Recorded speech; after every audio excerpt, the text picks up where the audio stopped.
Delta, is the file ready yet? Come on, people are waiting. Okay, boss. Uploading to your console.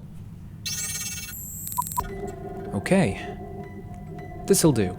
Let's get started then. What's going on, guys? Welcome back to another terrifyingly tragic, terrible video on my terrific dead channel that I have not uploaded to in so long. I apologize. As you can see, me and Delta are kind of in the midst of switching up some stuff. I had my finger on the eject button this whole time. Today, we're going to be talking about a true crime case known as the Nevada Tan File. This is going to be a little bit different than what I normally do, but just let me know down below in the comments if you guys like these types of videos, and I'll be sure to make more.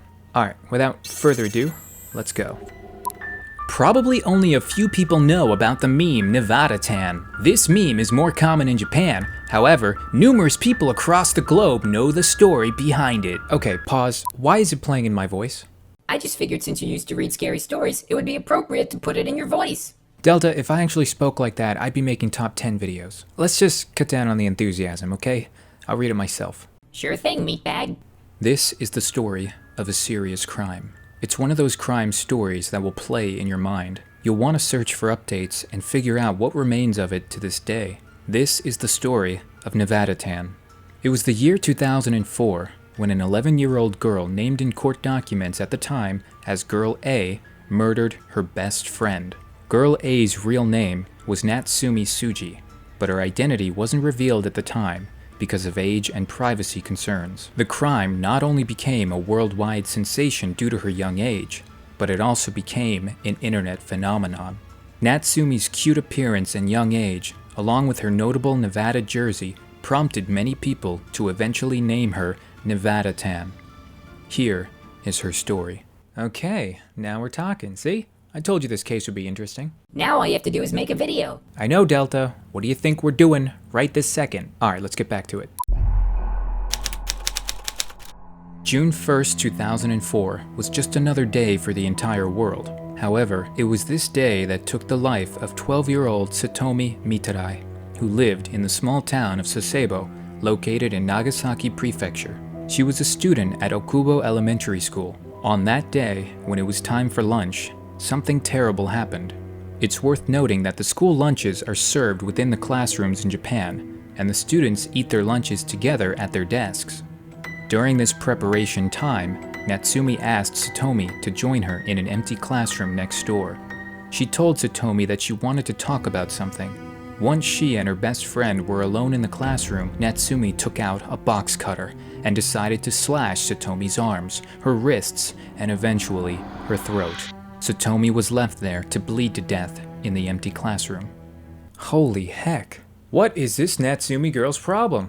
Her friend Satomi must have wronged her in a terrible way. Nothing she could have done justifies murdering somebody with a box cutter. Or anything at all. Regardless, let's keep reading. Surprisingly, Natsumi didn't run away after her crime. She instead returned to her classroom, where other students were preparing lunch. Witnesses were stunned to see Natsumi as her clothes were smeared in blood. They thought that Natsumi might have cut herself, until she said, "This is not my blood." According to a report published by the Mainichi newspaper, she told investigators that she had planned to kill her best friend 4 days earlier. She also told investigators that she was inspired to use a box cutter after witnessing the method used in a movie called Battle Royale.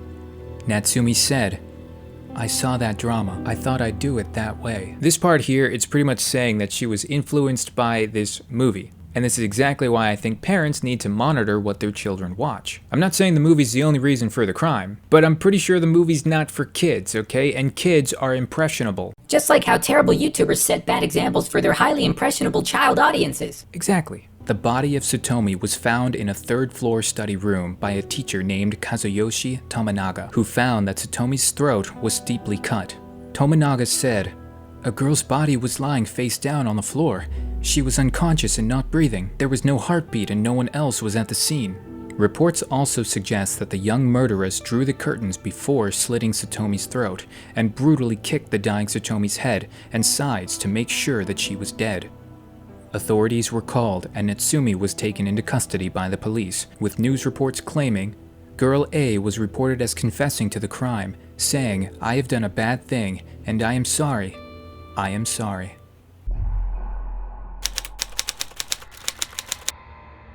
June 1st, 2004 indeed changed the way Satomi's family used to live. Her father, Kyoji Mitarai, the Sasebo bureau chief of the Mainichi newspaper, rushed to the school after he received a call that his innocent little girl was hurt. It's worth mentioning that Kyoji is a widowed single father who was taking care of his 3 children at the time.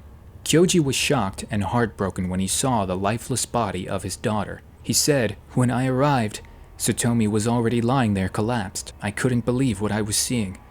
I can't put into words what I'm feeling right now. I can't understand it at all. I don't have a clue."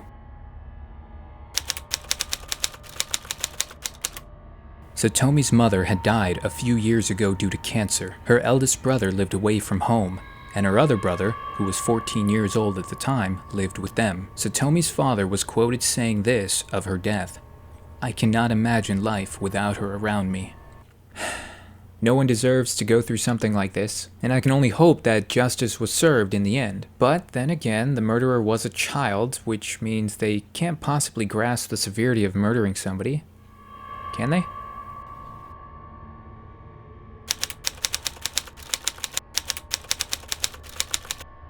The parents of other classmates of Satomi and Natsumi said that Satomi was a bright and cheerful girl. She was good friends with Natsumi, and both girls shared similar interests. They were also part of the same circle of friends. The 2 girls were even in the same art class and basketball team together. Despite these seemingly harmless shared activities, one thing that did prove harmful was an online message board where the 2 girls and many other students communicated. It was during this online communication when the conflict started, and Natsumi decided to take out her anger in real life. The head of the Sasebo Children's Counseling Center, Masahi Watanabe, said while talking about Natsumi, "She did not seem like a troubled girl. There were no warning signs picked up by her teachers or her parents. She could have been any of our children." However, school officials say that she had been under pressure from her parents to achieve better grades. She was also forced to quit the basketball team to study harder. Along with this pressure, she admitted that she murdered Satomi due to her unfavorable comments online. She said that Satomi slandered her by commenting on her weight and calling her a goody-goody on the online message boards mentioned earlier. She told officials, "She wrote something bad about my appearance several times on the net a few days before the incident. I didn't like that."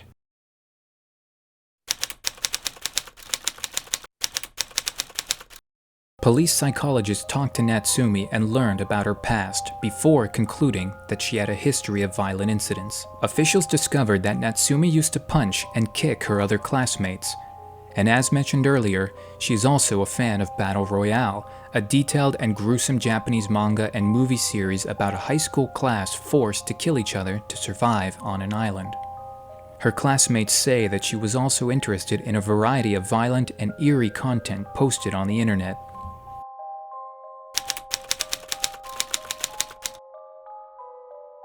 Since she was just 11 years old, Natsumi couldn't be charged under the Japanese Penal Code. Eventually, a Japanese family court ruled on September 15, 2004, that she should be sent to a reformatory in Tochigi Prefecture.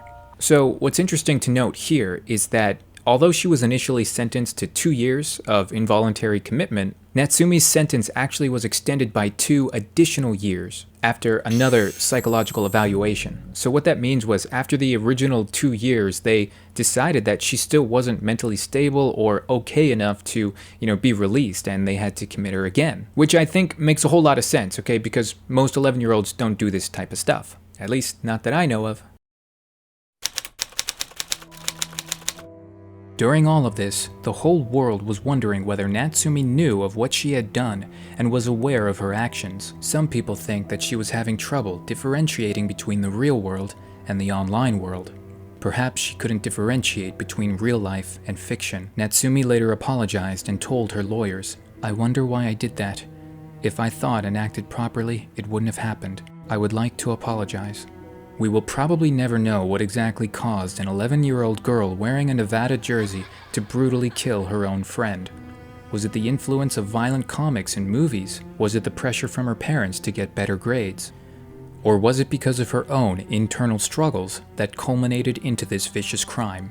What the world does know is that this was a day that many people will never forget and made Natsumi one of Japan's youngest killers. And that is the end of the story. Well, I wasn't kidding when I said this case is probably unlike any you've ever heard of. Anyways, if you guys did like this video, leave a comment down below. Let me know what your thoughts were. I really do want to make more true crime videos like this. I've been wanting to for a long time, and that's part of the reason why I've been taking a long break. I just wanted to figure out the format and how I would do it and how I would come back and do it in a way that you guys would enjoy. Don't forget to tell people to like the video and subscribe. If you guys enjoyed the video, be sure to leave a like, hit that sub button if you're new, because I upload videos, I'm gonna go for weekly, something like that. But yeah, I hope you guys enjoyed the video. Me and Delta have to go cash in on our coffee now, so we will see you guys in the next video.